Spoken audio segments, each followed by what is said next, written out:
오늘 말씀을 함께 나누도록 하겠습니다. 사도행전 15장 12절부터 35절까지 말씀입니다. 막힌 담을 허무는 사람 중재자라는 제목으로 말씀을 나누겠습니다.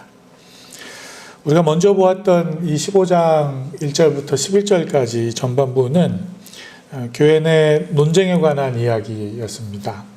바울과 바나바가 전한 복음과는 달리 무조건 할례를 통과해야만 구원이 있다고 말하던 그런 어떤 사람들, 이렇게 지칭이 되어 있었는데, 유대에서 온 그 어떤 사람들 때문에 안디옥 이 교회 안에 갈등이 시작되는 장면을 우리가 지난주에 살펴봤습니다. 그래서 이 갈등의 문제를 어떻게 극복하게 되었었죠?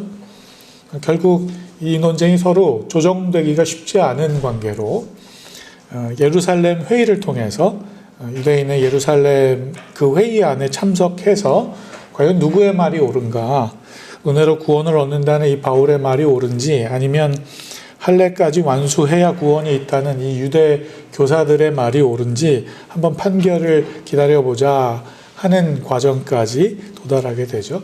그런데 비슷한 논쟁이 이 예루살렘 회의에서도 반복이 되게 됩니다. 그리고 그렇게 똑같은 어려움이 진행되고 있을 때 그때 나타났던 사도가 바로 베드로였습니다. 베드로가 자신의 경험을 이야기하면서 이방인들에게도 자신과 동일한, 유대인들과 동일한 구원이 있었다라는 사실을 증언하게 되죠. 하나님께서 베푸시는 구원에 이런 민족적인 차별이 있지 않다라는 것을 역설하게 됩니다. 우리 그 장면을 같이 한번 다시 읽어보시면 좋겠습니다. 우리 설교 안에 세번역 성경으로 15장 8절부터 11절까지입니다. 읽어보시겠습니다.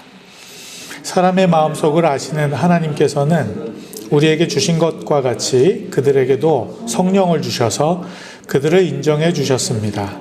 하나님께서는 그들의 믿음을 보셔서 그들의 마음을 깨끗하게 하시고 우리와 그들 사이에 아무런 차별을 두지 않으셨습니다. 그런데 지금 여러분은 왜 우리 조상들이나 우리가 다 감당할 수 없던 멍에를 자신들의 제자들의 목에 메워서 하나님을 시험하는 것입니까? 우리가 주 예수의 은혜로 구원을 얻고 그들도 꼭 마찬가지로 주 예수의 은혜로 구원을 얻는다고 우리는 믿습니다. 이렇게 바울의 고백이 있게 되자 이 예루살렘 회의 안에서의, 이 회의장 안에서의 분위기가 속된 말로 갑분싸라고 그러죠. 이렇게 갑자기 싸해지는 침묵이 흐르게 됩니다. 우리 이 다음 구절을 한번 읽어보실 텐데요. 침묵이 흐르게 돼요. 근데 우리가 오늘 본문을 개역개정성경으로 읽으셨는데, 개역개정성경에는 온 무리가 가만히 있어 이렇게 번역이 되어 있거든요. 근데 이 가만히 있었다는 게 그냥 어떤 행동적인 모습이 아니라 움직이지 않고 가만히 있었다 이런 의미가 아니고 조용했다라는 의미예요. 그렇게 번역이 돼야 조금 더 이해가 쉬운데 개역개정판이 조금 상황을 이해하기가 쉽지는 않습니다. 아무튼 이렇게 침묵이 좀 흘러가고 그런 상황들이 연출이 되는데, 그러니까 우리가 생각을 해볼 것이 베드로의 이 말에 그 회당장의 분위기가 갑자기 침묵이 흘렀다는 게 과연 어떤 의미냐는 거죠. 생각이 좀 되십니까? 아무도 이 베드로의 말에 반문할 수가 없었다는 거죠. 막 논쟁이 일어나고 있었는데 갑자기 조용해진 겁니다. 자신들의 주장이 얼마나 복음의 본질에서 벗어나 있는 그런 시대착오적인 이야기인지를 깨닫게 되는 순간이었던 겁니다. 그리고 이어지는 장면이 그 침묵 가운데에서 바나바와 바울이 자신들의 그 사역에 대한 보고를 하게 됩니다. 이방인들에게 본인들이 어떻게 복음을 전했고 그게 또 어떤 일들이 일어나고 있었는지를 이야기하게 돼요. 베드로의 이 증언에 힘입어서 논쟁이 벌어지고 있었던 바울과 바나바의 입장이 조금 인정받고 부각되는 장면인 거죠. 그래서 자신들의 사역을 이야기합니다. 하나님이 자신들을 통해서 이방 민족에게 행하셨던 기적과 이적을 구체적으로 다시 나누게 돼요. 할례 없이도 아무런 차별 없이 이방 민족이 경험한 구원의 증거가 어떠했는지를 함께 쏟아내며 이야기하게 되는 겁니다. 우리 한번 보시죠. 세번역 성경 사도행전 15장 12절입니다. 그러자 온 회중은 조용해졌다. 그리고 그들은 바나바와 바울이 하나님께서 자기들을 통하여 이방 사람들 가운데 행하신 온갖 표징과 놀라운 일을 보고하는 것을 들었다. 예. 그리고 바로 그때 또다시 등장하는 사람이 있는데요. 그게 야고보예요. 우리가 잘 아는 유명한 인물들이 이 회의에 많이 등장을 합니다. 야고보가 등장해요. 이 순간에 야고보는 뭐라고 말하는지를 또 한번 같이 읽어보시죠. 15장 1절부터 13절부터 18절까지입니다. 읽어보시겠습니다. 바나바와 바울이 말을 마친 뒤에 야고보가 대답하였다. 형제 여러분, 내 말을 들어보십시오. 하나님께서 이방 사람들을 돌아보셔서 그들 가운데서 자기 이름을 위하여 처음으로 한 백성을 택하신 경위를 시므온이 이야기하였습니다. 예언자들의 말도 이것과 일치합니다. 예언서에 이렇게 기록되어 있습니다. 이 뒤에 내가 다시 돌아와서 무너진 다윗의 집을 다시 짓겠으니 허물어진 곳을 다시 고치고 그 집을 바로 세우겠다. 그래서 남은 사람이 나 주를 찾고 내 백성이라는 이름을 받은 모든 이방 사람이 나 주를 찾게 하겠다. 이것은 주님의 말씀이니 주님은 옛부터 이 모든 일을 알게 해주시는 분이시다.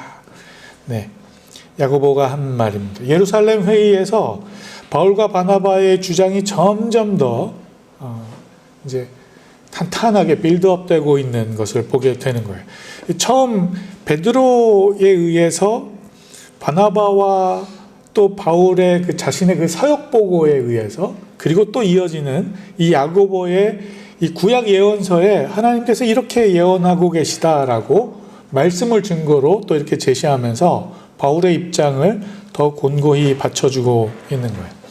시몬 베드로가 앞서서 한 말이 바로 예언자들의 말과 일치합니다. 이렇게 야고보가 입증해내는 거죠. 그런데 우리가 이 예언서의 말이 어떠했는지를 우리 사도행전 15장에서는 인용이 된 건데 이게 아모스의 말씀이거든요. 우리 그 원문을 한번 같이 읽어보도록 하겠습니다. 아모스 9장 11절 12절입니다. 그날이 오면 내가 무너진 다윗의 초막을 일으키고 그 터진 울타리를 고치면서 그 허물어진 것들을 일으켜 세워서 그 집을 옛날과 같이 다시 지어놓겠다. 그래서 에돔 족속 가운데서 남은 자들과 나에게 속해 있던 모든 족속을 이스라엘 백성이 차지하게 하겠다. 이것은 이 일을 이루실 주님의 말씀이다. 예. 우리가 읽은 사도행전에 인용된 야고보가 인용한 그 말씀과 이 아모스의 이 말씀이 그 워딩 자체가 똑같지는 않아요. 정확히 똑같지는 않지만 그러나 이 역사적인 이 사건의 맥락과 배경은 틀림이 없는 것입니다. 다윗의 성전이 퇴락된다는 이야기, 또 이 바벨론 포로기 이후에도 이 어려운 상황에도 불구하고 하나님께서 다시 회복해 주실 것을 약속하는 메시지가 이제 담겨 있는 거예요. 그런데 그 회복의 약속이 누구에게 향하고 있냐는 거죠. 우리가 17절 다시 한번 보시면 에돔 족속 가운데서 남은 자들과 그리고 나에게 속해 있던 모든 족속, 우리가 인용된 문구에서는 모든 이방 민족이 나를 찾게 하겠다. 이렇게 약속하고 계신 거예요. 그러니까 이스라엘 민족뿐만이 아니라 나에게 속한 그렇게 믿음을 고백한 모든 이방 민족까지도 회복과 구원의 약속이 주어지고 있는 거예요.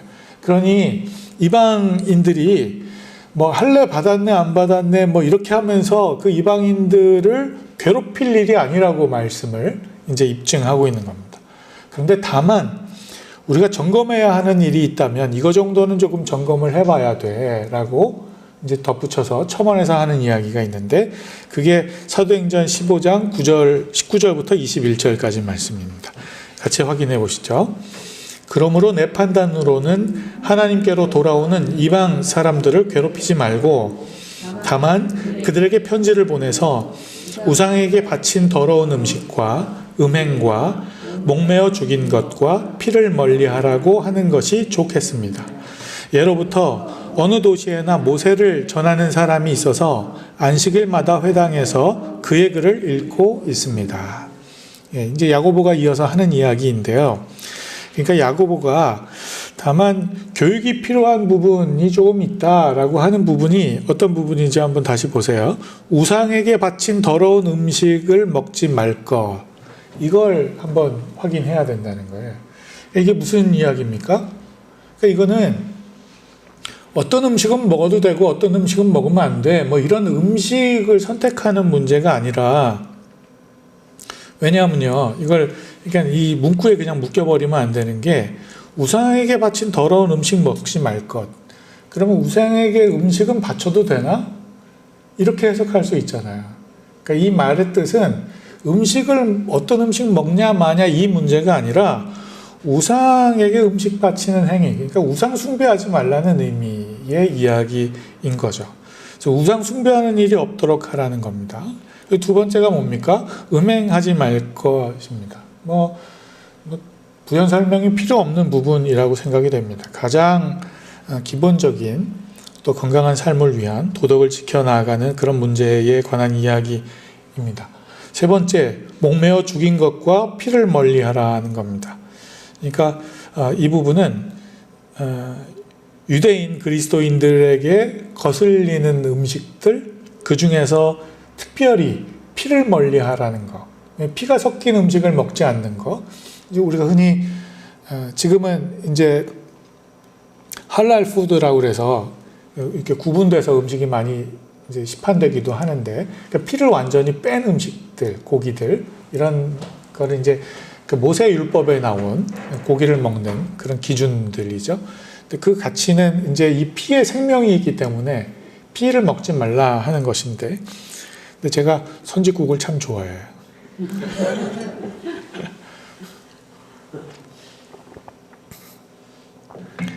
제가 만약에 이거 했으면 저는 뭐 끝나는 거죠.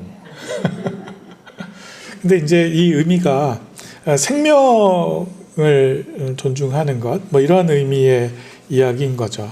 그러니까 이 워딩 자체를 우리가 끌고 와서 말씀을 지키고 신앙생활을 하려고 하면 뭐 우리는 진짜 뭐 우리 그렇게 좋아하는 삼겹살 못 먹는 거잖아요. 그죠? 그런 일들이 벌어지는 거죠. 근데 제가 여기서 함께 좀 고민해 보고 싶은 부분은 어떤 거냐 하면, 바울과 바나바가 할례가 필요 없다, 할례는 상관없다, 그거에 유무가 관계없다라는 걸 주장하는 거잖아요. 그런데 야고보가 그래 그건 맞아 라고 이야기하면서 이런 조항들을 지키라고 말하는 거죠. 왜 이런 것들은 계속 지키라고 말할까요? 할례는 안 해도 된다고, 상관없다고 하면서 왜 이렇게 이야기할까요? 이 답이 오늘 우리가 읽은 21절에 기록이 되어 있습니다. 21절에 예로부터 어느 도시에나 모세를 전하는 사람이 있어서 안식일마다 회당에서 그의 글을 읽고 있습니다. 그러니 이런 것들은 지키는 게 좋겠습니다. 라고 말을 했다는 겁니다. 예전부터 안식일마다 이런 내용을 반복해서 읽고 지켜왔다는 거예요. 이런 것들을 예로부터 지켜오던 이 모세 율법에 나오는 이 기본적인 내용들, 이걸 그들이 늘 상고하고 기억했다는 거예요. 그러니까 이거는 구원의 유무를 뭐 따지려는 게 아니고, 할례는 구원과 상관없지만 이건 꼭 구원과 상관이 있어. 그러니까 이건 꼭 지켜야 돼.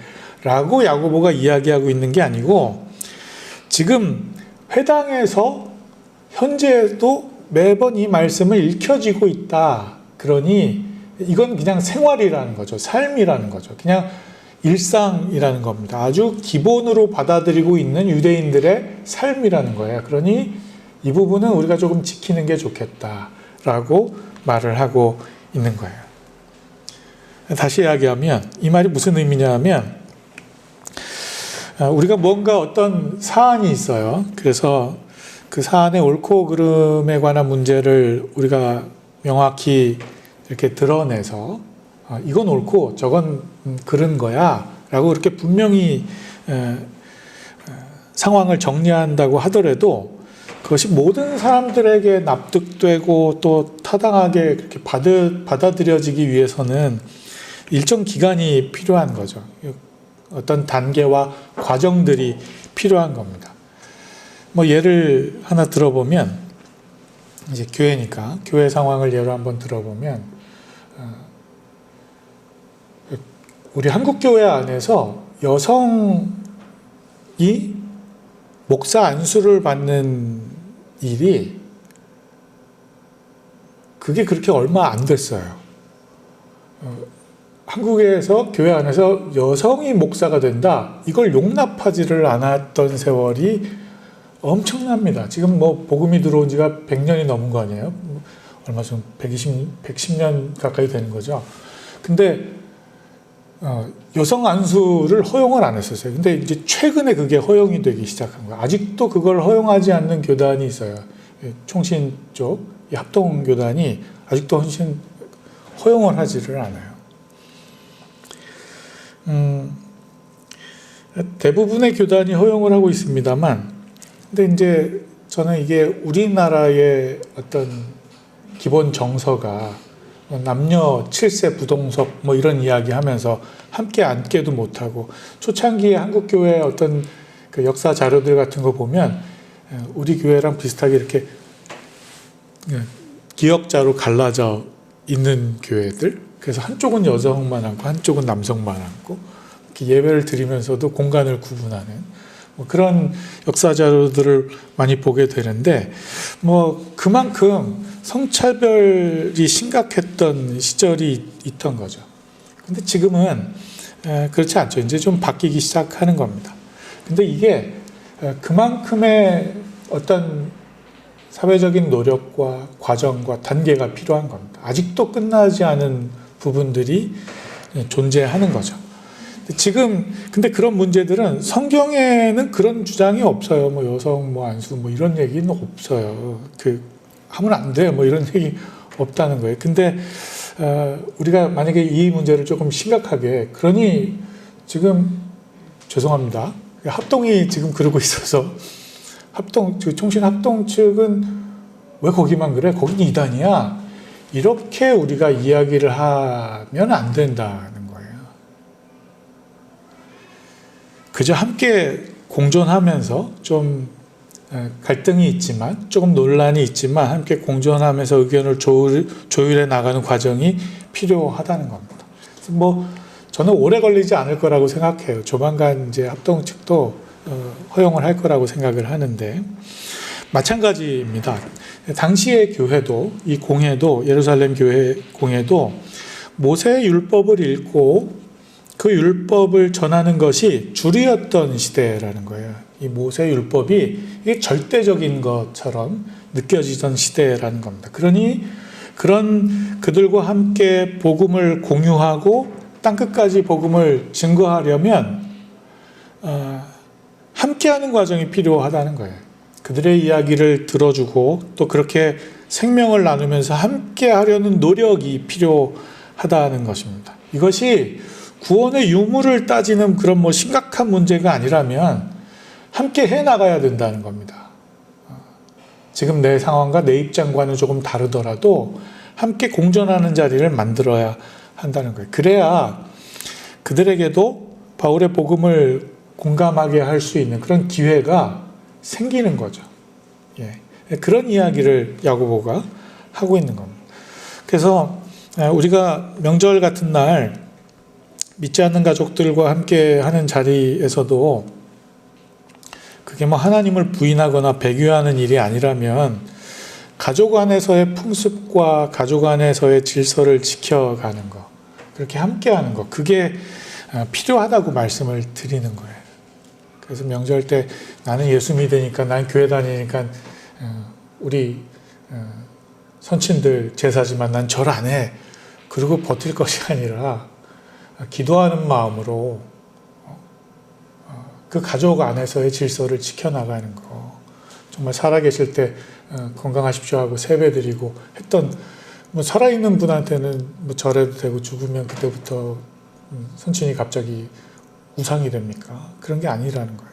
그러니까 그런 공존의 관계, 공간을 만들고 시간을 만들어서 그렇게 복음을 전할 기회를 만드는 거, 이게 중요하다고 말씀을 드리는 겁니다.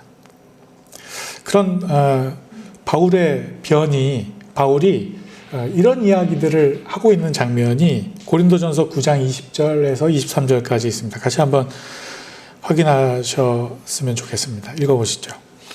유대 사람들에게는 유대 사람을 얻으려고 유대 사람같이 되었습니다. 율법 아래 있는 사람에게는 내가 율법 아래 있지 않으면서도 율법 아래 있는 사람을 얻으려고 율법 아래 있는 사람같이 되었습니다. 율법이 없이 사는 사람에게는 내가 하나님의 율법이 없는 사람이 아니라 그리스도의 율법 안에서 사는 사람이지만 율법 없이 사는 사람들을 얻으려고 율법 없이 사는 사람같이 되었습니다. 믿음이 약한 사람에게는 약한 사람을 얻으려고 약한 사람이 되었습니다. 나는 모든 종류의 사람에게 모든 것이 다 되었습니다. 그것은 내가 어떻게 해서든지 그들 가운데에서 몇 사람이라도 구원하려는 것입니다.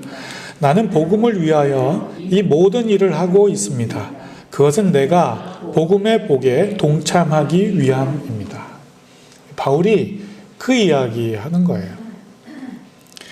이게 바울의 고백이라는 겁니다. 복음을 위한다면서도 오히려 나는 이렇게 믿음을 지켜라는 식의 내 의를 드러내기 위해서 일으키는 분란과 다툼이 있다는 겁니다. 근데 그럴 것이 아니라 내가 율법 아래 있지 않으면서도 율법 아래 있는 사람같이 되는 거. 이게 우리가 읽어보셨습니다만, 맥락을 설명드렸습니다만, 기준 없이 살라는 이야기가 아니잖아요. 그냥 아무렇게나 살아도 된다, 이런 의미가 아니잖아요. 이게 오늘 본문 안에서 야고보가 다만 하면서 하는 이야기, 모세율법을 지키고 있는 사람들이 있으니 우리가 이 정도는 함께 하자라고 하는 얘기, 이거와 의미가 같다는 거예요. 저는 그래서 우리가 믿음의 넉넉함이 있었으면 좋겠습니다. 하나님이 그런 분이시라는 거예요. 바늘로 찔러도 피 한 방울 안 나올 것 같은 사람이 있죠. 그런 사람은 예수 전하기 쉽지 않아요. 힘들어요.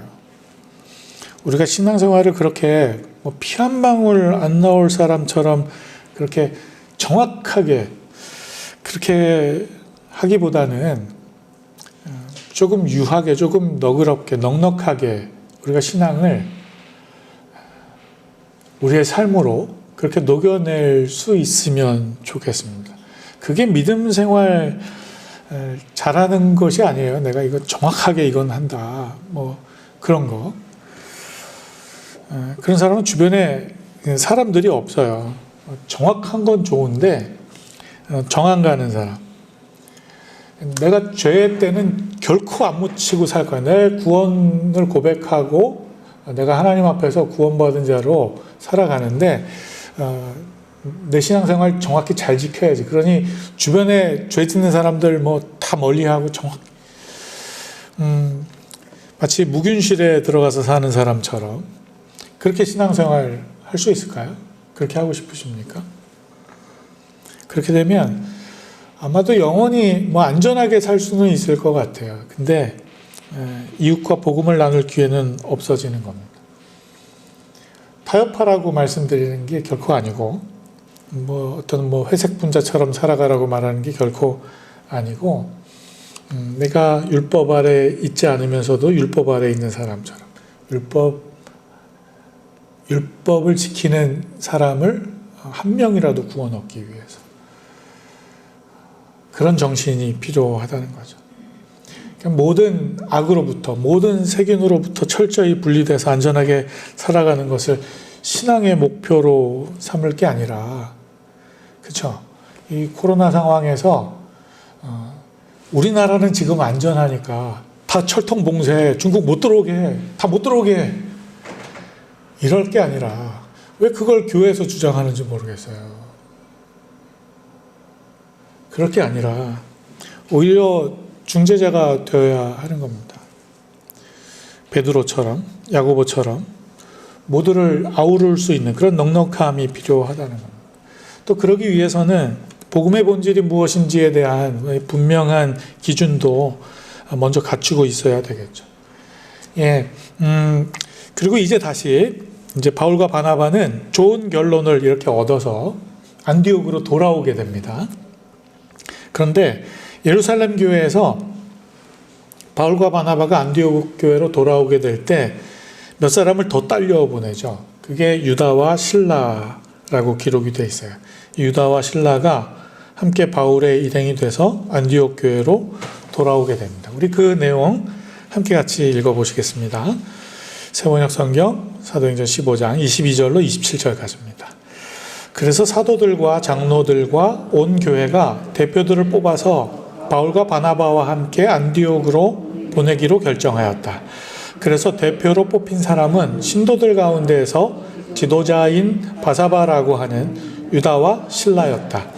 그들은 이 사람들 편에 아래와 같은 내용의 편지를 써보냈다.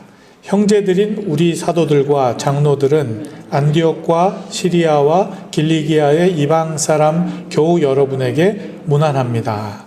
그런데 우리 가운데 몇몇 사람이 여러분에게로 가서 우리가 시키지 않은 여러 가지 말로 여러분을 혼란에 빠뜨리고 여러분의 마음을 어지럽게 하였다는 소식을 들었습니다. 그래서 우리는 몇 사람을 뽑아서 사랑하는 바나바와 바울과 함께 여러분에게 보내기로 만장일치로 결정하였습니다. 바나바와 바울은 우리 주 예수 그리스도의 이름을 위해서 자기 목숨을 내놓은 사람들입니다. 또 우리가 유다와 실라를 보내니 그들이 이 일을 직접 말로 전할 것입니다. 네. 예루살렘 교회가 하고 있는 이 방법, 해결해 나가는 이 방법들을 한번 보세요. 바나바와 바울을 다시 안디옥 교회로 보내면서 유다와 실라를 더불어 함께 보내게 된 이유, 그 이유를 한번 보세요. 뭐라고 되어 있습니까? 물론 예루살렘 교회의 이 결정을 전달하기 위해서인데, 근데 조금 구분해서 보자면 일전에 안디옥 교회에 나타났던 할례 없이는 구원 없다 이렇게 말하던 사람들, 그렇게 가르치던 사람들, 그 사람들 우리 예루살렘 교회에서 보낸 적이 없다, 그런 거 지시한 적이 없다, 시키지 않았다, 일종의 변명 같기도 하지만 이제 설명을 하는 거죠. 그렇게 설명하고 그렇게 이야기하면서 무슨 얘기를 하는 거예요? 이 뒤에 더 핵심이 있는데, 그들이 말로 그렇게 혼란에 빠뜨리게 하고 안디옥 교회 성도들의 마음을 어지럽게 했다는 점, 그걸 사과하는 거죠. 우리가 하지는 시킨 일은 아니지만 그런 일들이 일어났다니 애석하다, 참 안타깝다, 이렇게 말을 하는 겁니다. 말로 혼란에 빠뜨리고 마음을 어지럽게 한. 항상 공동체를 어렵게 만드는 일은 이 말로부터 시작이 되는 것 같습니다. 말로 사람을 혼란스럽게 해요. 어지럽게 합니다. 마음을 흔들어 버리는 거죠.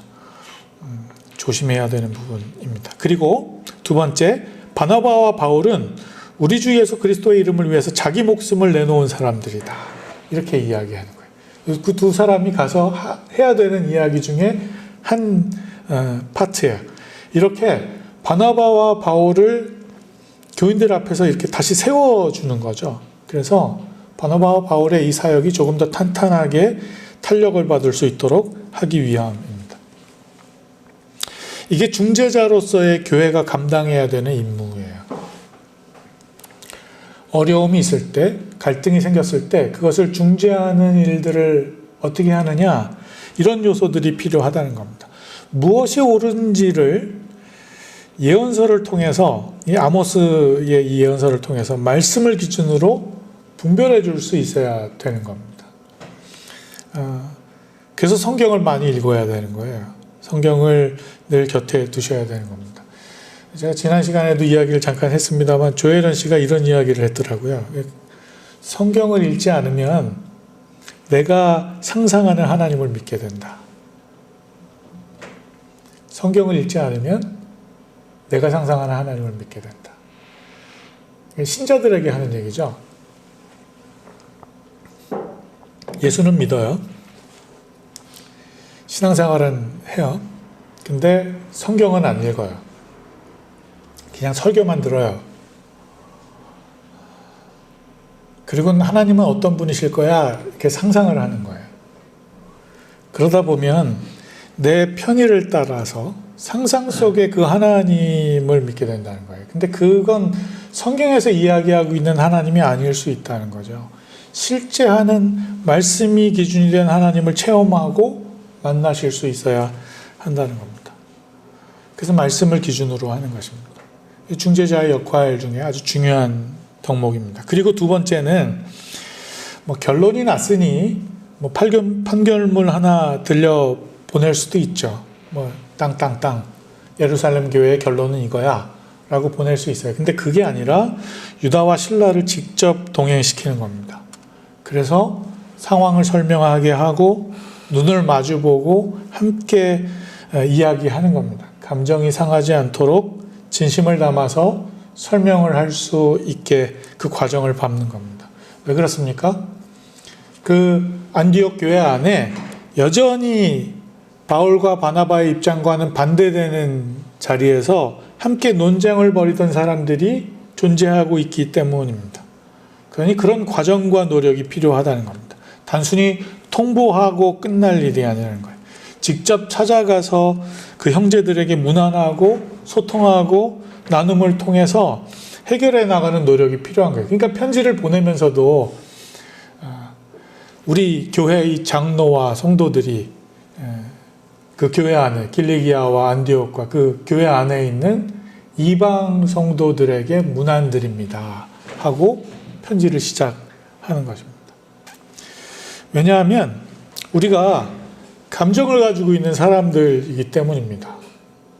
우리가 그냥 A는 B 하고 어떤 지시에 따라서 프로그래밍된 로봇이 아니기 때문입니다. 요즘 특별히 인터넷 온라인 시대일수록 더욱 저는 이런 부분들이 더 조금 세심하게 배려가 돼야 될 것 같아요.